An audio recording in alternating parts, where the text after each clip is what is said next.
Jó capítulo 42, ainda em pé, livro do Jó, ou livro de Jó, capítulo 42, o verso é o de número 12, Jó 42, verso de número 12.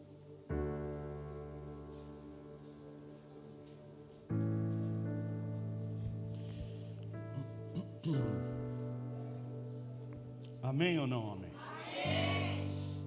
Aleluia. O tema da mensagem dessa noite é o fim das coisas. Será melhor do que o começo. Se você tem ouvidos para ouvir, eu quero lhe dizer que o fim será melhor do que o começo. Verso 12, a Bíblia Sagrada diz assim: assim abençoou o Senhor o último estado de Jó mais do que o primeiro. Assim abençoou o Senhor o último estado de Jó mais do que o primeiro. Você pode hoje parafrasear e no lugar do nome Jó, você pode falar o seu nome. Eu vou ler: assim abençoou o Senhor o último estado. Você grita o teu nome aí. Vamos lá.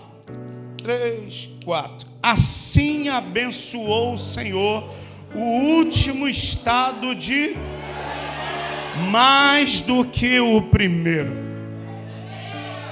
Tá meio feira de domingo aqui, essa feira murchinha, acho que você pode fazer melhor. Assim abençoou o Senhor o último estado de mais do que o primeiro. Agora dá um pulinho lá, abra a sua Bíblia em Eclesiastes capítulo de número 7. Livro do sábio em Eclesiastes capítulo 7, verso de número 8.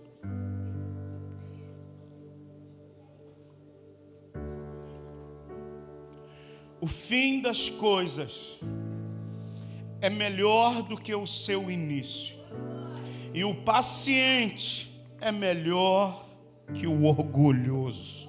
Eu vou repetir mais uma vez para o texto entrar aí dentro de você. O fim das coisas é melhor do que o seu início, e o paciente é melhor que o orgulhoso. Fale para 3 irmãos: o fim é melhor do que o início.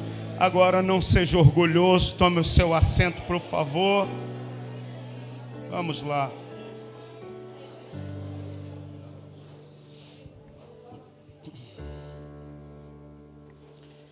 Eu quero falar debaixo desse tema hoje: o fim das coisas será melhor do que o começo.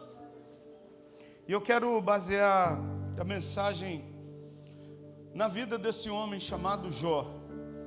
Segundo a biografia de Jó, ele foi, dentro da sua época, e só a nível de esclarecimento, dentro das escrituras sagradas, o livro de Jó é tido como o livro mais antigo escrito. Pastor, mas o Jó está lá antes dos Salmos, está lá no meio da Bíblia, foi o primeiro? Sim, porque a Bíblia não tem uma ordem cronológica. A disposição dos textos bíblicos, dos livros, não estão em ordem cronológica. Mas o livro mais antigo que existe é o livro de Jó. E Jó era tido como o homem mais rico, mais bem-sucedido.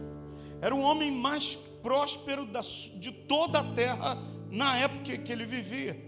Pensa um homem mais próspero hoje. Eu não sou muito daqueles caras que ficam vendo lá a revista Forbes, o homem mais rico do mundo. Eu nem sei. Assim, o último entendimento que eu tinha era o tal do cara da Microsoft, que também já não é mais. No Brasil teve um cara bilionário chamado Ike Batista, que foi um cara que surfou lá no alto da onda. Hoje já não mais. Hoje existem tantos outros milionários por aí. Pensa no cara milionário ou bilionário. Pensa no Jó. O cara tinha tudo o que queria. Mas o livro de Jó começa dizendo que diante do trono do Senhor se apresentam os filhos dos homens. E junto chega, Aline, Satanás. E o próprio Deus vai dar testemunho para o Satanás dizendo: tu viu o meu servo Jó? Homem íntegro, reto, que se desvia do mal. Pensa Deus dando testemunho a respeito de alguém. Deus estava falando para Satanás do Jó. E aí o Satanás, muito imundo e sujo, diz: mas é muito fácil, ele é isso tudo, porque tudo que ele tem também. Um homem que tem a casa que tem, a família que tem, os valores que tem, os servos que tem, os bois que tem, a manada de ovelhas que tem. É muito fácil ele te servir assim. E aí Deus fala assim: olha, você pode tocar em todas as coisas, só não toca na vida do Jó.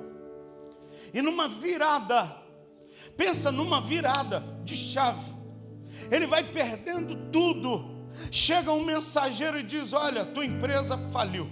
Chega outro mensageiro e diz: a outra faliu também. Chega outro mensageiro e diz: olha, os bois todos estão mortos. Chega outro e diz: todas as ovelhas morreram. Chega um e traz, talvez para mim é a notícia mais drástica do que perder a empresa, do que perder as manadas de boi e de ovelha, do que tudo isso material.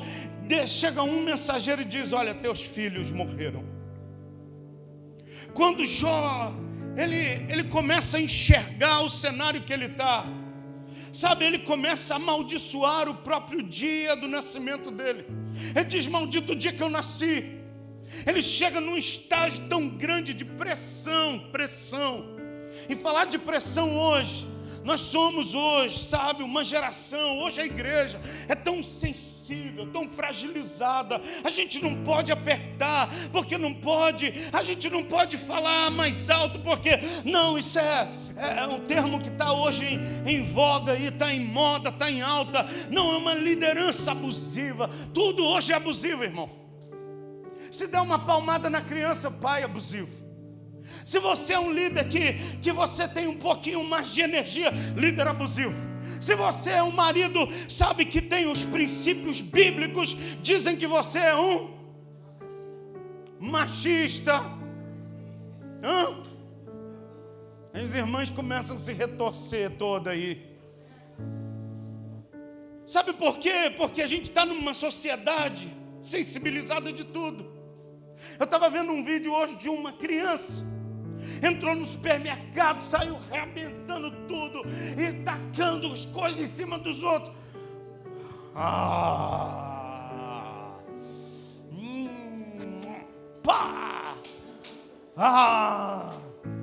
Aí um monte de comentário: não pode tocar nele porque...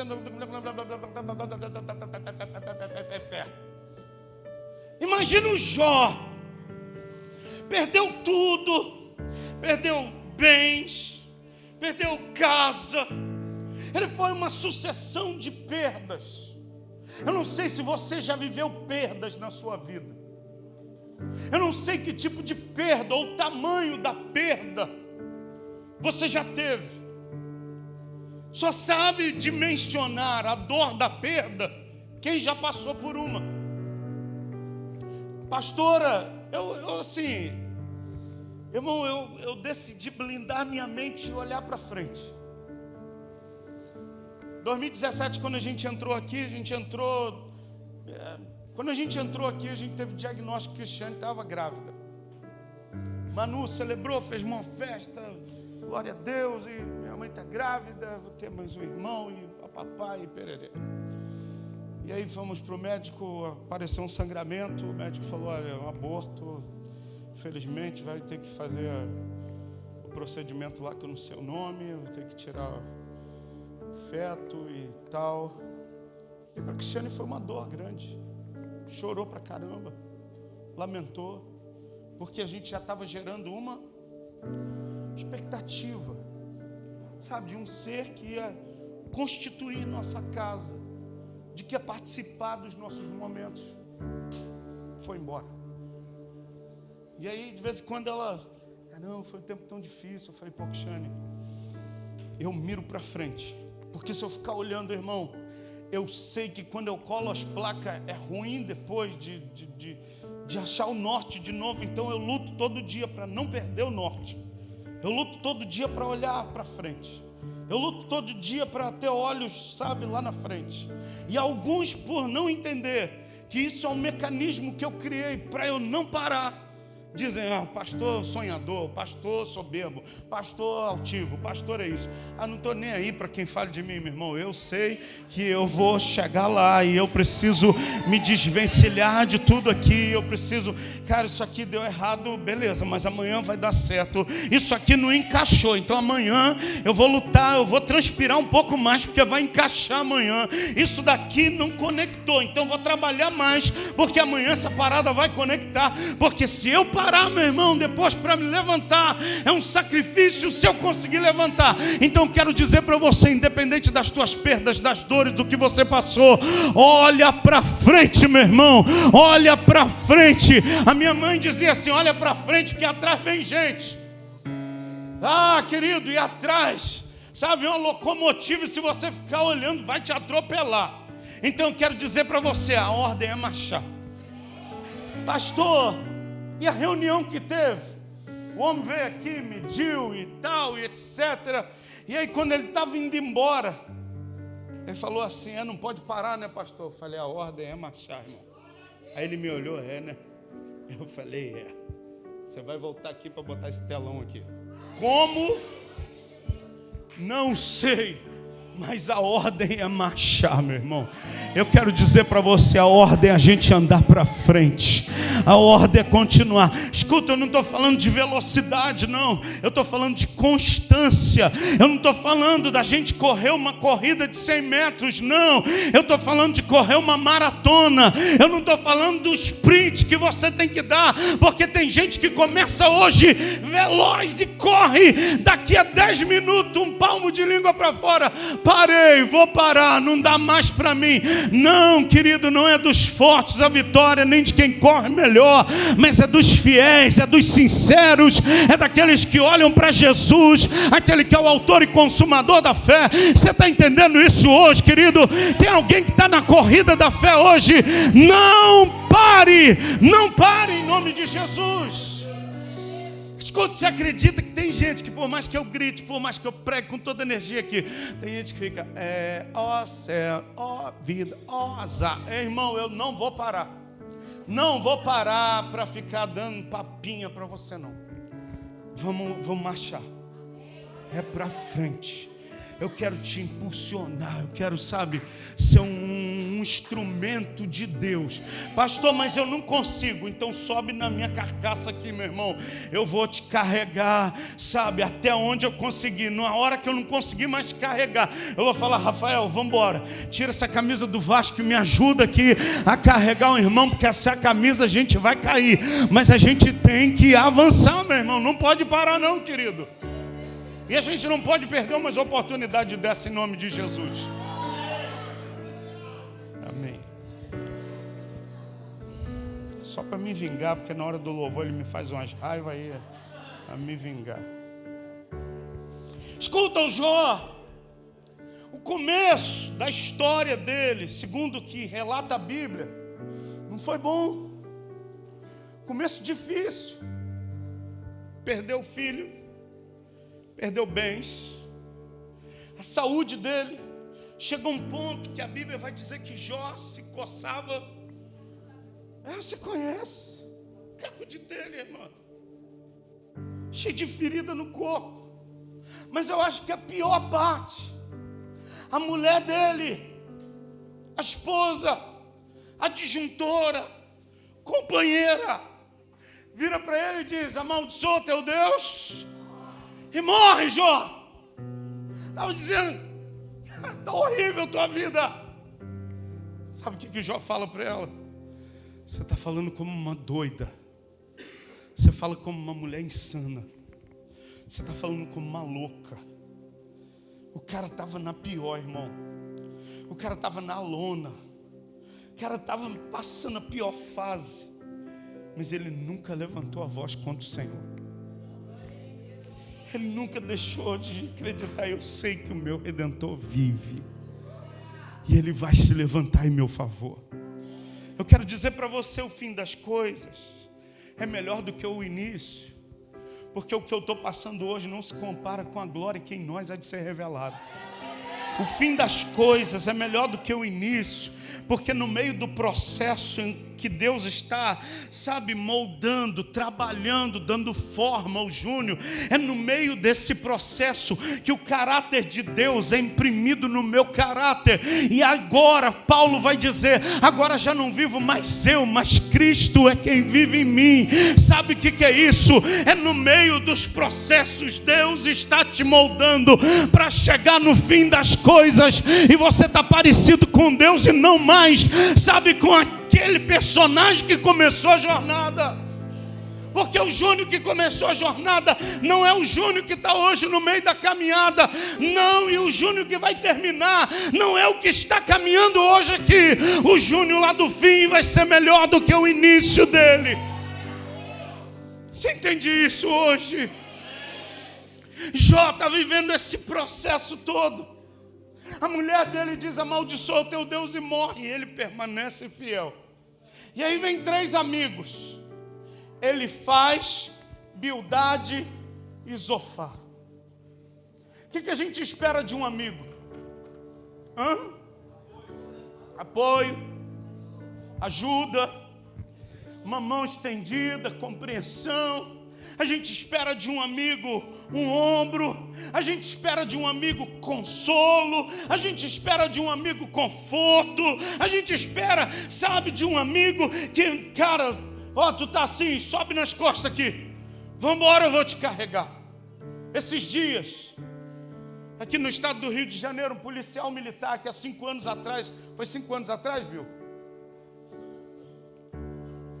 Ele carregou, salvou um amigo, baleado na cabeça. Ele botou o cara aqui no meio do combate, salvou aquele cara. Infelizmente, foi alvejado por um criminoso e acabou a história dele aqui nessa terra. Mas ele sempre vai ser lembrado como o herói que salvou o amigo no meio do combate. A gente espera do amigo, sabe o quê? Cara, eu não estou conseguindo mais andar, sobe nas minhas costas, eu vou te levar. Mas a gente vai junto. Os 3 amigos de Jó começam a questionar, sabe o quê? Começam a questionar a conduta de Jó. Aí Jó, não leva mal não, mas você deu dízimo, cara? Aí Jó, não, deixa eu te perguntar, tu foi para a escola dominical? Tu foi para a escola do crescimento, Jó? Ô Jó, tu está participando dos cultos terça-feira, Jó? Ô Jó, para estar te acontecendo isso, tu deixou alguma brecha, varão. A retaliação. Os irmãos da batalha espiritual, né? É retaliação, irmão. Retaliação. Tu deixou uma brecha aí, ó. Retaliação do diabo. É os amigos do Jó. Sabe, a gente sempre vai ter gente do nosso lado que vai questionar alguns processos, algumas coisas da vida que a gente vai passar na nossa jornada. Anos atrás a gente tinha uma Fiat Uno, 4 portas, 4 rodas e mais nada. E era o meu amor e da Cristiane, né, meu amor? Eu lembro marca, modelo, ano, placa. Sei a placa até hoje. Ah, como eu amava aquela Uno. Um dia entrou um gato, fez xixi no carro todo. Eu falei: gato não é de Deus.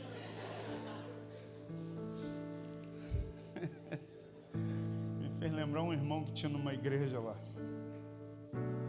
Falei: gato, inferno, cara. Mijou o carro, Cristiane. O carro ficou com aquela morrinha de xixi de gato 1 ano. Mas eu continuei amando aquele carro. E um dia, 2006, a gente foi para uma praia. E o marginal decidiu levar o meu carro, furtou o carro. Ah, que dor. Eu nunca tinha experimentado desse negócio. Quando eu subi, olhei lá onde estava estacionado o carro, um vazio, um buraco. E o guardador atrás do que eu acho que com a cabecinha. Ah, eu falei: ah, infeliz foi você. Irmão, fui para cima dele com uma vontade enorme de fazer uma oração profética, sabe, de abençoar a vida dele. Quando ele me viu, irmão, meu olho ficou esbugalhado. Ele falou, não foi eu não, ele já se denunciou. Nem gosto de pensar. A gente perdeu o carro. E aí quando a gente voltou da igreja, eu amava muito aquele carro, mas tinha 3 Bíblias dentro daquele carro que eu amava mais do que o carro. Uma Bíblia de estudo NVI, que eu tinha ganho do meu pai. Uma Bíblia de estudo Plenitude, que era do meu pai e eu tinha pego para estudar. E tinha uma outra Bíblia. E um monte de livro. Eu e Cristiane, a gente dava aula na antiga escola de líder e tinha um monte de livro que a gente estava estudando para dar aula. E eu só pensava nas minhas 2 Bíblias. Falei, cara, ele levou a Bíblia, a melhor Bíblia que eu tinha. E aí quando eu cheguei na igreja, tinha uma pessoa que estava grávida. E que de certa forma eu e Cristiane a gente acompanhava e dava alguma assistência. Ela falou assim, pastor, roubaram o seu carro. Eu falei, é ali agora. Quem vai me levar para o hospital para ter o neném? Ah, que raiva. Que raiva. Pá. Não estava preocupada se eu perdi um bem.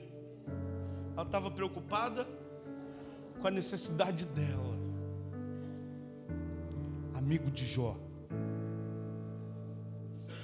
Está com a gente porque eu posso te suprir uma necessidade. Amigo de Jó.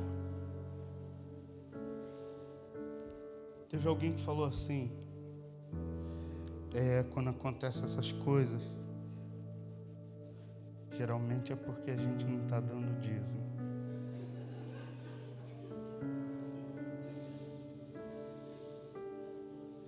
Eu fiz assim. O salmista diz, coloca um anjo na minha boca para eu não pecar contra ti. O anjo foi a minha mão. Os amigos de Jó. Os amigos de Jó, eles sempre estão buscando uma justificativa, eles sempre estão apontando uma falha. Os amigos de Jó sempre estão procurando uma brecha, um buraco. Mas não tinha nada a ver com buraco, brecha na vida de Jó. Tinha a ver com aquilo que Deus ia revelar na vida do Jó. Eu quero dizer para você que não tem nada a ver com brecha e buraco que você está passando. Se tu está vivendo uma vida reta, se tu tem brecha, vai lá e fecha. Mas tem algumas coisas na nossa vida, não são brechas, não são buracos.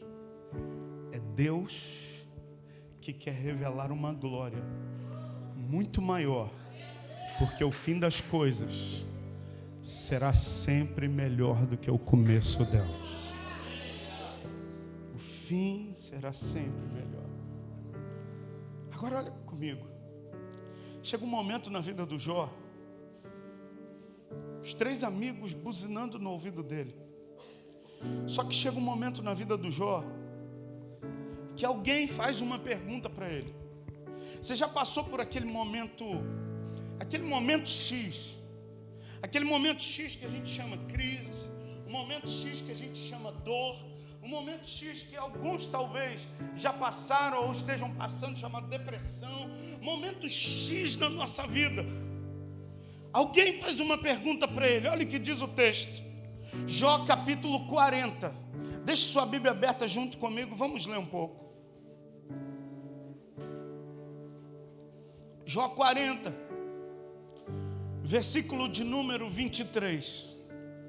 Quem está falando com Jó agora não é Bildade, não é Zofar, não é Elifaz. Quem está falando com Jó agora é o Deus Altíssimo e Todo-Poderoso. Ele diz no verso 23, se um rio transborda, ele não se apressa, fica tranquilo, ainda que o Jordão se levante até a sua boca. Deus está conversando com Jó, William, e diz assim, Jó, quando o rio, ele transborda, eu não me apresso. Você já viu aquele pessoal que infelizmente mora numa região de risco, onde chove, sabe, inunda a casa. Essas pessoas criam mecanismos, elas criam aquelas comportas para a água não invadir a casa. Elas já têm sabe, alguns utensílios, porque se a casa for invadida de água, eles são rápidos, vão botar tudo para cima. Sabe por quê? Eles já criaram um mecanismo, a gente precisa se defender da enchente. Deus vira e diz assim: se um rio transbordar, ele não se apressa, ele fica tranquilo, ainda que o Jordão se levante até a sua boca. Verso 24: acaso pode alguém apanhá-lo quando ele está olhando? Ou lhe meter um laço pelo nariz? Ele está perguntando para o Jó. Deus começa a fazer uma série de perguntas para o Jó. Aí chega no versículo no capítulo 41, no verso 1, ele diz assim: podes tu com anzol apanhar crocodilo e lhe travar a língua com uma corda? Deus pergunta para o Jó: você consegue pescar crocodilo com anzol? Você consegue pegar um crocodilo com anzol? Escuta, crocodilo tem uma força enorme. E diz assim: Jó, você consegue amarrar a língua dele com uma corda? Deus está fazendo perguntas assim: você consegue isso, Jó? Aí olha o que diz o texto, versículo 2: podes meter-lhe no nariz uma vara de junco, ou furar-lhe as bochechas com um gancho?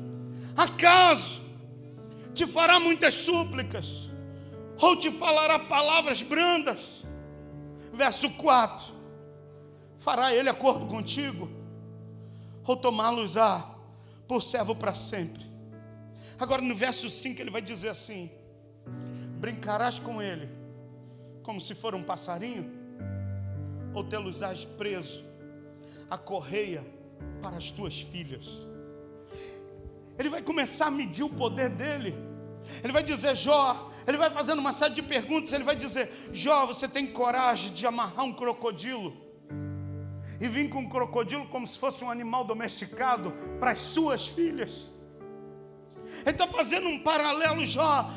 Quem tem poder, Jó? Quem pode mudar a tua situação?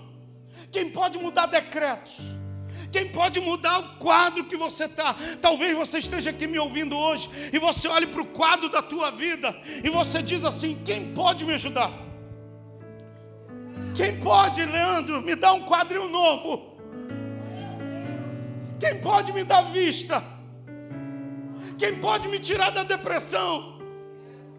Quem pode, sabe, arrancar o meu filho da onde ele está?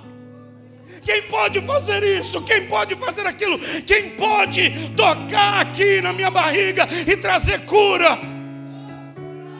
Deus começa a perguntar para o Jó: quem, Jó? Você pode, Jó? Seus amigos podem.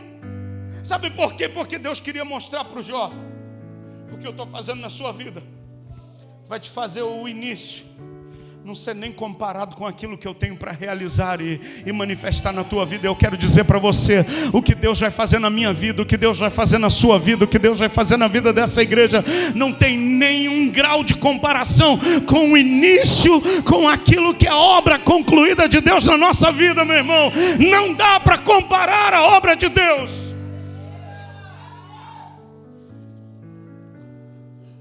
Esses dias um amigo de infância me procurou e falou: Júnior, saudade, cara, e tal. E começou a conversar. Falou: você tem um contato de fulano? Eu falei: tenho. Manda para mim. E daqui a pouco brotou no meu celular um grupo da rapaziada da pesada só é a quadrilha, irmão. Formação de quadrilha aquilo. Eu estava vendo hoje uma entrevista.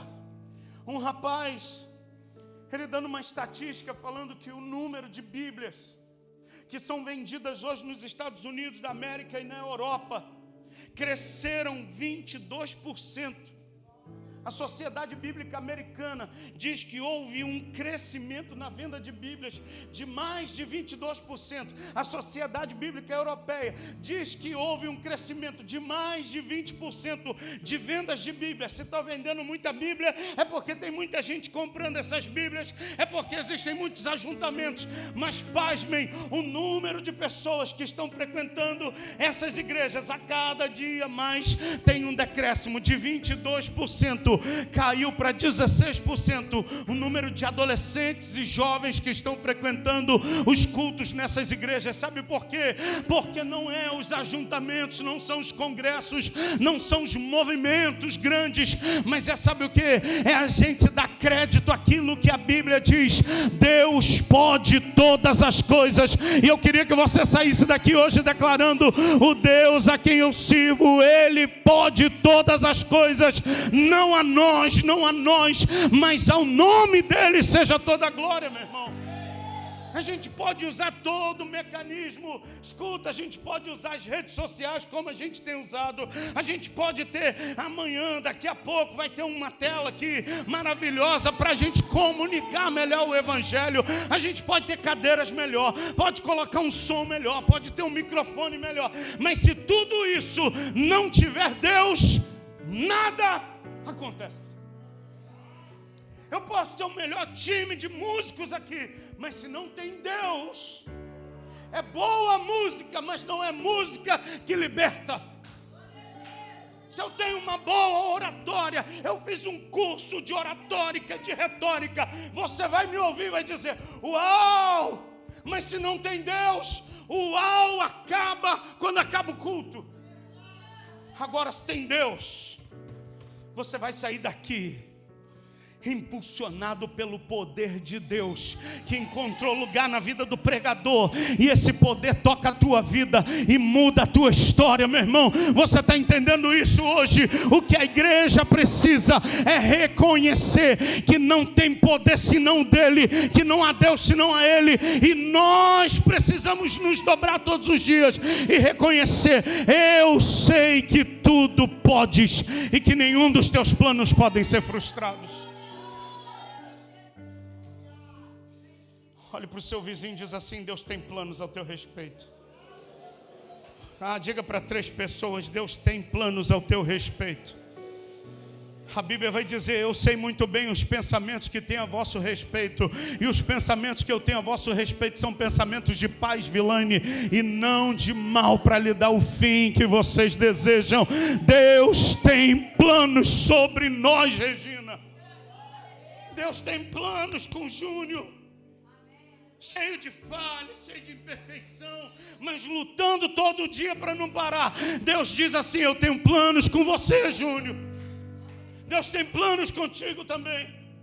Então não pare, meu irmão. Pastor, mas está doendo, vai com dor. Pastor, mas estou cansado, vai cansado. Pastor, estou doente, vai doente. Pastor, estou homenzinho torto, vai homenzinho torto. Mas vai, meu irmão. Não para, por favor, não pare. Sabe por quê? Porque eu já vi gente parando. Alguns não conseguiram voltar, outros voltaram com muito sacrifício, outros estão até hoje remando para voltar. Eu quero dizer para você: não pare, porque o Deus a quem você serve pode todas as coisas.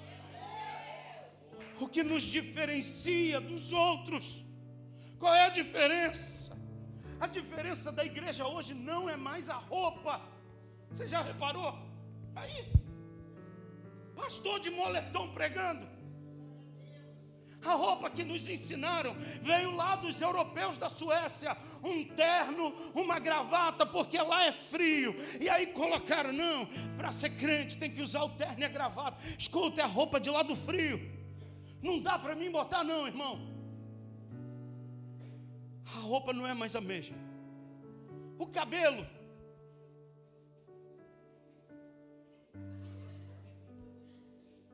Olha o cabelo. Ponta loura, em cima trançado. Aí tem dia que ela vem diferente. Eu falo: uau. Teve um dia que eu falei, caramba, deve dar um trabalho. Olha, vermelho. Tem uns que vêm, parece um brócolis.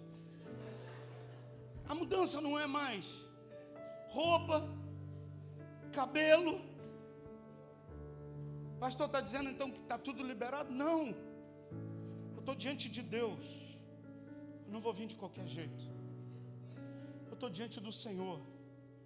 Eu temo e tremo esse Deus. Mas não é esse formato que nos faz ser reverentes. Não é esse formato que determina o tamanho da nossa fé. O que determina o tamanho da nossa fé, o que determina, o que diferencia a gente de quem está lá fora, é se eu creio nele. É a fé. Escuta, é a fé, é o que causa diferença. Os jovens que estão estudando, pergunta na escola amanhã. Pergunta para um amigo, você crê em Jesus? Ele vai falar, claro, Deus existe. Na faculdade, talvez você já não ache gente que vai dizer, Deus existe. Vai ter gente que vai dizer, Deus não existe. A Bíblia foi escrita por homens, porque eles já foram contaminados. Chegue no seu trabalho amanhã e pergunte para o amigo de trabalho, tu crê que Deus existe? É claro que sim. Eu amo Deus. Mas a Bíblia diz em João capítulo de número 15, aquele que me ama será amado do meu Pai, e eu também o amarei e me manifestarei a Ele. João 15 vai dizer, se vocês me amam, vocês precisam dar fruto. Então entenda, o que diferencia a gente dos demais que estão à nossa volta, não é a estrutura que a gente tem aqui dentro, mas é a estrutura que está aqui dentro. O ímpio, quando ele passa pela vitória, ele celebra. Tem crente que nem celebrar sabe. Teve uma vitória, não sabe agradecer, não sabe celebrar. O ímpio sabe celebrar.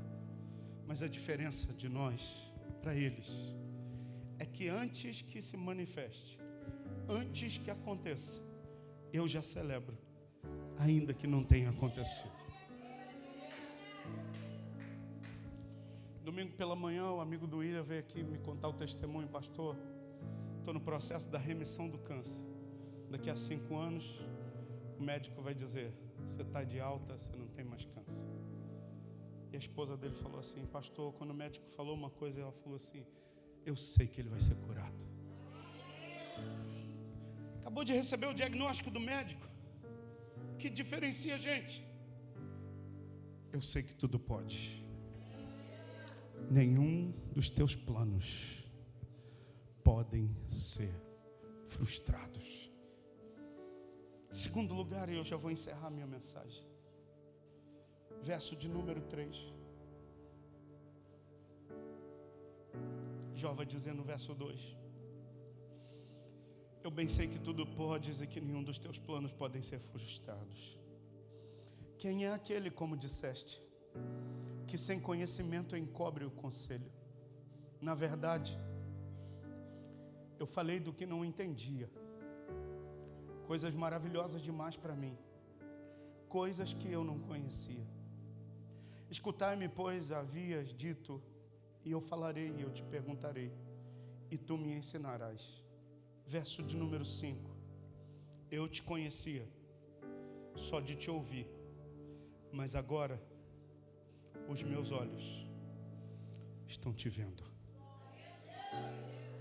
Porque o início não vai ser igual ao começo. O começo ou o fim será melhor do que o início das coisas. Porque em segundo lugar, você não vai andar mais com Deus por aquilo que você ouviu de alguém. Você vai andar com Deus porque agora você está vendo, você está experimentando, você está tendo experiências com Deus, porque agora você está caminhando lado a lado com Deus. É a gente sair do nível de espectador, eu estou ouvindo um testemunho. Uau, que lindo é a gente ir para o outro lado e dizer: eu não sou mais aquele que é um mero espectador ouvindo, mas eu agora estou andando com Ele, eu agora estou experimentando dele. E eu quero te convidar, meu irmão, a andar com Deus, porque quem anda com Deus sempre vai colher o dobro. Esse mês é o mês do dobro, então se prepare para isso em nome de Jesus. Versículo de número 7. Jó acabou de dar a confissão dele, a declaração dele, dizendo: número 1, eu sei que o Senhor pode tudo e nenhum dos teus planos podem ser frustrados. Número 2, o Jó vai dizer: eu te conhecia só de te ouvir, agora os meus olhos te veem, eu estou caminhando contigo. Terceiro lugar, Deus agora vai repreender os amigos de Jó. Ele diz: tendo o Senhor falado essas palavras a Jó, o Senhor disse também a Elifaz, o temanita: a minha ira se acendeu contra ti e contra os teus 2 amigos, porque não disseste de mim o que era reto, como quem? Os 3 amigos estavam bem na foto, o Jó todo ruim, irmão Lúcia, mas o que saía da boca dele era: eu sei que o meu Redentor vive. O que saía da boca de Jó era palavras, sabe, de confissão: eu conheço Deus. E os amigos de Jó começaram a falar coisas que não eram retas diante do Senhor. Eu quero dizer: muito cuidado com aquilo que está saindo da sua boca no meio das tuas crises. Muito cuidado com o que você fala no meio dos momentos de pressão que você está passando. Cuidado, podem ser esses momentos uma chave virada para você experimentar de um milagre sobrenatural de Deus, ou para você se afundar e ser alvo da ira do Senhor. Deus diz assim: olha, a minha ira se acendeu contra os teus 2 amigos e contra você. Versículo de número 8 diz assim: tomai, pois, 7 novilhos, 7 carneiros, e ide até o meu servo Jó e oferecei holocausto por vós. Os 3 bonitões, os 3 consagradão. Já viu aquele irmão consagradão? Já viu? O consagrado, o poderoso. Irmão, ele está acima de todo mundo. Ele nunca falha, ele nunca erra. Ele é o soberano. O resto é todo mundo o resto. O irmão santão, escuta, Deus abate. Eu quero dizer para você: quem se humilha diante da potente mão de Deus, Ele no seu tempo o exalta. Mas aquele que se exalta, Deus abate. Eu vou repetir isso com muito temor. Quem se exalta, Deus o abate. Deus fala, ou Ele faz: pega 7 novilhos, pega 7 carneiros, e você vai até o Jó. Agora eu queria que você, Sandro, pensasse comigo, desenhasse o Jó comigo. Sabe como estava o Jó, Leandro? Ô Mateus, o Jó estava cheio de ferida. Você consegue lembrar de alguma pessoa que a gente deu a sopa ali? Teve um cara que eu cheguei perto, o cheiro estava muito forte. A roupa toda maltrapilha, tudo ruim. Deus pega o Jó todo ruim, na visão das pessoas, e diz: leva até o Jó, faz uma oferta de holocausto, sacrifica. E olha o que diz o texto: o meu servo Jó orará por vós, porque dele aceitarei a intercessão.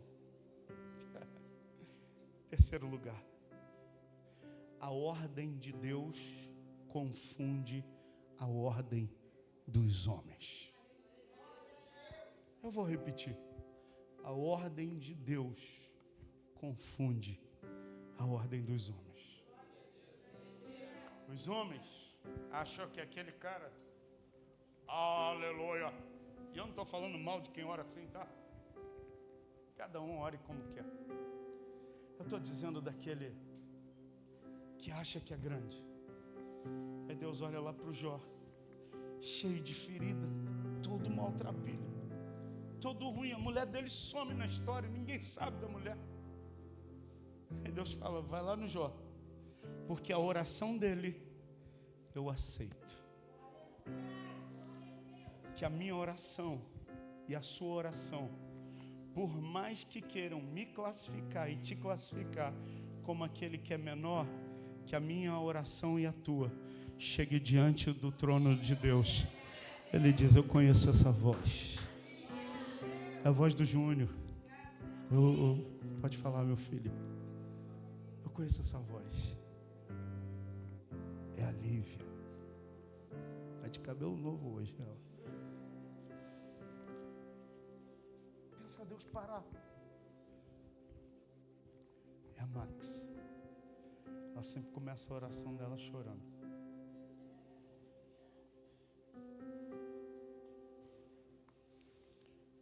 Olha o que diz.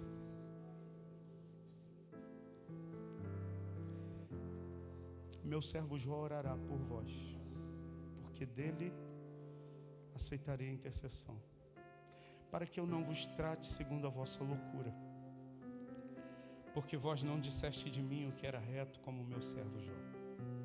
Então foram Elifaz, o temanita, Bildade, o suíta, Isofar, o naamatita, e fizeram como o Senhor lhe ordenara.